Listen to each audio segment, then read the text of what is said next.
I'm delighted to welcome everyone to Freedom. I'm Oleg Borisov, and right now we'll be talking about the myths of Russian propaganda. And we'll be talking to a man who deconstructs this propaganda from A to Z. This is Alexei Gubanov, known by his pseudonym Jesus. I'm delighted to welcome you to Freedom. As far as I understand, this is my first time. Good evening. Yes, my first time. Thank you very much for the invitation. I'd be happy to chat with you and discuss everything you just said. Yes, I'm very pleased to hear from you. Well, let's get straight to the topic that's currently being explored and, so to speak, promoted in all the global media. Putin's special representative came to the United States for a meeting, and there he made a rather interesting statement. He said that Zelensky has taken a step forward to bring us closer to peace. Meanwhile, Solovyov, a Russian propagandist, said on the same evening broadcast that Kyiv, Kharkiv, Odessa, and Mykolaiv simply needed to be burned, razed to the ground, completely destroyed, until, this quote, the Ukrainian people supposedly overthrow Zelensky. But, as recent polls show, support for Zelensky is only growing among Ukrainians. So, as someone from the Russian Federation, as someone who is now monitoring all of this and analyzing it, how can you characterize such behavior and such disparate statements from government officials and Russian propaganda? Look, well, actually, yes, I saw what Solovyov said then. Well, first of all, it's completely absurd. I fundamentally don't understand how such things are allowed on television, but if they are allowed on television, then it must be with the approval of the Russian authorities. That is, they can't air anything that doesn't pass muster. So, it's acceptable. That means they think the same way there too. Why is there such a difference of opinion? They're sending someone to America, to negotiate, while on television they're telling a completely different story. Well, apparently, because they need to keep their population, that is, Russian citizens, in a certain vacuum, while in reality, it's somewhere out there, beyond that television. They're trying to resolve their own issues. For example, Trump imposed sanctions against Russia not long ago, and the very next day, this Dmitriev flew to America. For what? For what? Well, apparently, they're uncomfortable. After all, no matter what Putin says about sanctions being beneficial or whatever, it's clearly having an impact on Russia, and they understand that if not today, then maybe in 6 months, things won't be so good. So they send him there, and meanwhile, they leave Solovyov on TV, who starts telling his usual fairy tales to the people, right? And the people, in turn, are in a so-called vacuum, right? That is, they live in their own reality, the very reality where Russia is defeating everyone, yes, it is advancing endlessly, and everything is just fine. Oh, and the most interesting thing is, as you said, yes, that Zelensky's ratings are growing. Well, I don't know after such statements on Russian television, but what else should happen to the people in Ukraine? Are people living in Ukraine really supposed to have any desire to be with Russia? Of course not. And again, yes, Solovyov literally admits on live television that they are attacking civilians. They have been denying it all this time, and now they are literally saying it. Yes, we are doing it, and we will do it even more. On the other hand, there's the myth of victories. Russian propaganda often exploits this.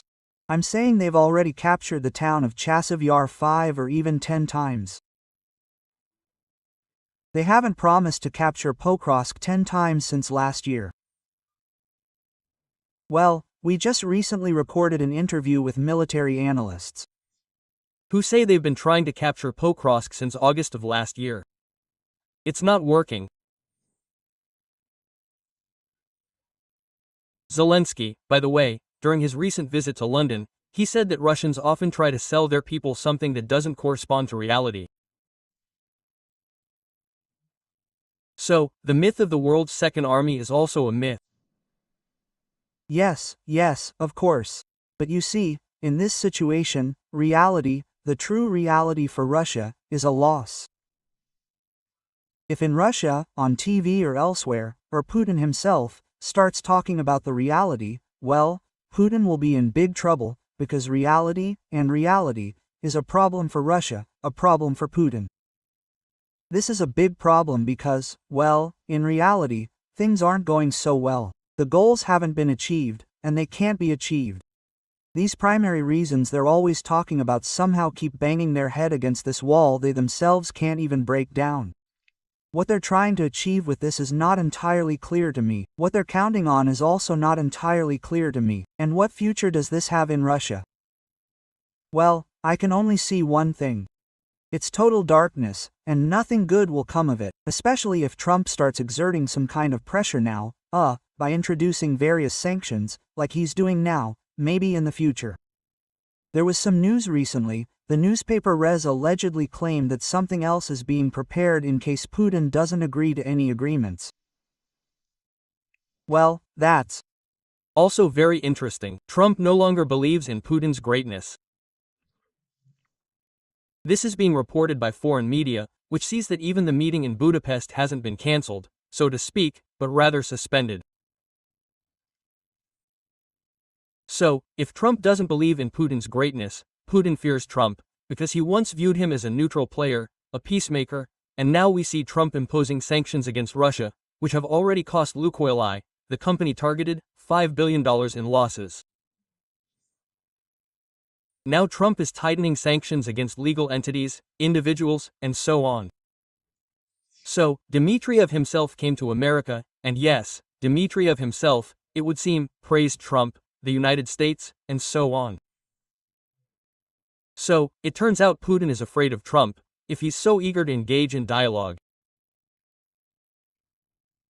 We remember, after the announcement about Tomahawks for Ukraine, there was immediate talk of, let's meet a second time in Budapest and talk. Yes, I think that Putin definitely has certain concerns regarding Trump and his actions. Well, in general, if even Trump, yes, a man often called a strongman, says that Putin is really bad, that everything is bad for Putin, that there are problems with the economy in Russia, that Putin is doing badly on the front, then it's definitely worth, probably thinking about it, because Trump, for the most part, as it seemed to me, yes, and it seems that he is a big fan of Putin. He directly saw him as, I don't know, some kind of role model, or something.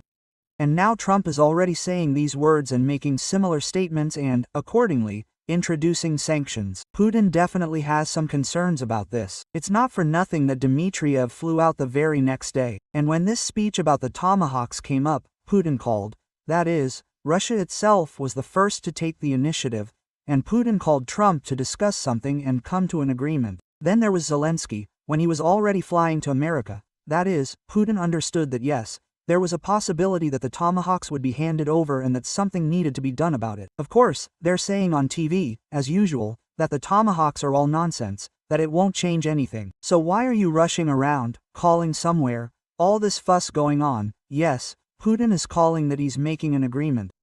Sanctions don't work, they're only beneficial, but then, after these sanctions are imposed, the very next day they send some of their people to negotiate something again. But then he flies to America and spouts some more nonsense.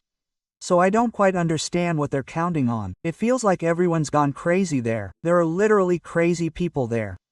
On the other hand,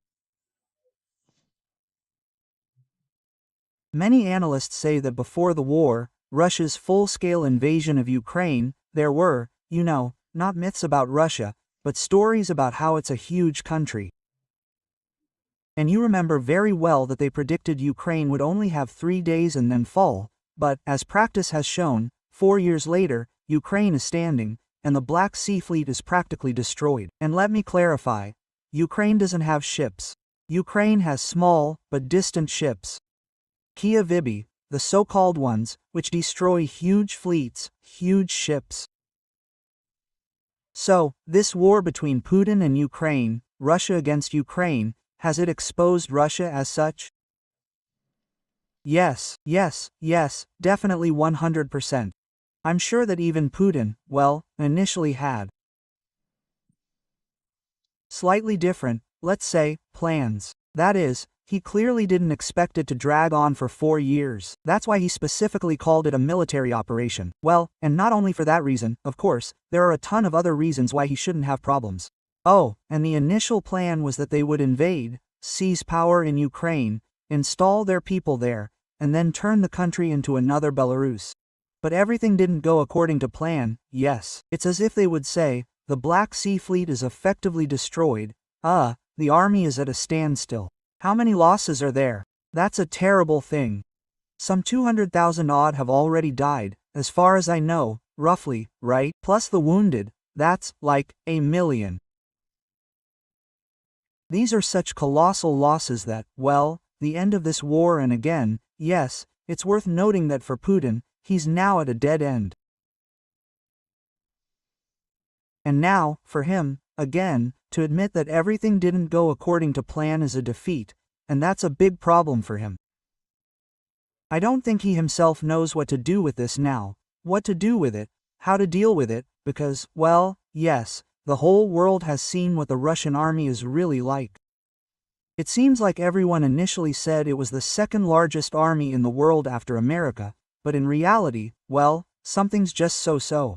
Something's just, well, everything's really bad. Everything's really bad. And, Putin wants to go down in history as the man who took over the land, who's reclaiming the lands of the Soviet Union, the savior, the victor. But the fact is, no one attacked the Russian Federation and no one threatened it in any way. And so this myth of Putin as a savior, well, pay attention, the entire system is now built around Putin. Yes, they don't directly call him a czar, but they treat him like one. And he behaves like one. What could this lead to? So, if we're not just doing this interview with you, as a representative of the younger generation, yes, that is, streams, TikTok, Twitch, YouTube, well, Russian propaganda can't shut that down anymore. Previously, it was possible, yes, to plant texts in Russian propagandists' heads, they'd read them, the whole country would see them, and they'd believe them. Now, it's very difficult to hide the truth. Yes, it's difficult, that's true, but they're still trying. They're restricting the internet, they've blocked YouTube, they've recently partially blocked Telegram. I think they'll completely block it after a while. They're creating their own messengers, some kind of alternative, so that, they can transplant their country's population to a place where it's convenient for them to, instill something, yes, or tell their people certain things, that is, these fairy tales. But one way or another, propaganda in Russia, unfortunately, isn't just on TV. I know this firsthand, and it's online too, with a bunch of Telegram channels, very well-known ones, bloggers, and even streamers, among others, who engage in this, yes, that very propaganda. So, there's Solovyov, yes, who works on television, he receives a specific manual, certain topics on which he needs to speak. The same goes for bloggers, for streamers. It's all online too, yes. And young people, younger people, yes, students, school children, they're also susceptible to it. As someone who, as you said, yes, I do streams there, interacting with a young audience. I simply see what's happening. I simply see what these people have become over the last 4 years. And this, again, is inexplicable. It seems like nothing good has happened in Russia in the last 4 years, it's only gotten worse. Well, much worse, both economically and even in everyday life, because, as I already said, there are endless restrictions, blockages, these amendments regarding mobilization, the military registration and enlistment office, and so on, which are now preventing people from leaving Russia. For example, yes, I'm already hearing from quite a lot of people, who are 18 years old, constantly getting messages saying they've received a letter on Gosuslugi. Here's a summons for you, your travel restrictions. What am I getting at? The point is that, one way or another, young people still support Putin. This has never happened before. Young people have always been so oppositional. Now people have changed their tune. Not all, but a lot. What's the reason for this? Well, propaganda. And propaganda there, unfortunately, works very well, not only on TV, but also on the internet. So, this is, in fact, a big problem. It really is a big problem. And what needs to happen for people to wake up and see reality? Well, probably only when their fridge runs out of food. Only then, perhaps, will they understand something. There are a lot of videos on social media where in the Russian Federation, in some cities, yes, these are often small towns, people are being forced to download and install Messenger Max on their phones. What kind of messenger is this? It's, well, as they say, an alternative to Telegram.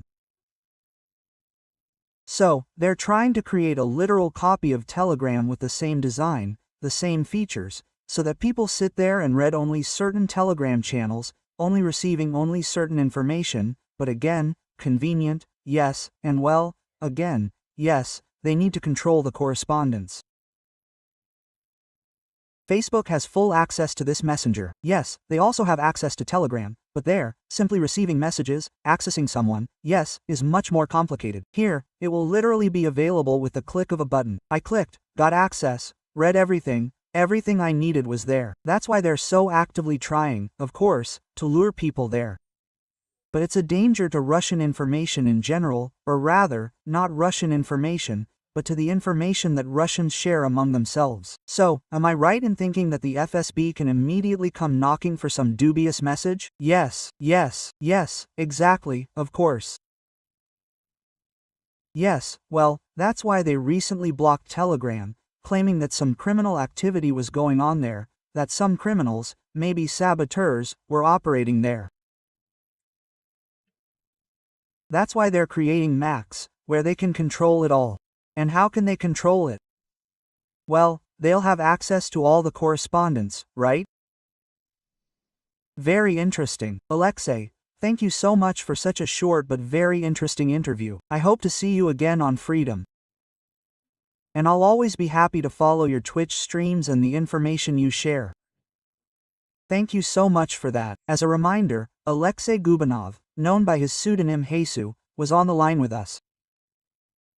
We discussed the myths of Russian propaganda and how to avoid falling for the Russian propaganda spread on Russian television. The whole truth about Russia's war against Ukraine. Be the first to receive breaking news on the Freedom Telegram channel. Freedom only tells you what's truly important to know. Subscribe, link in the description.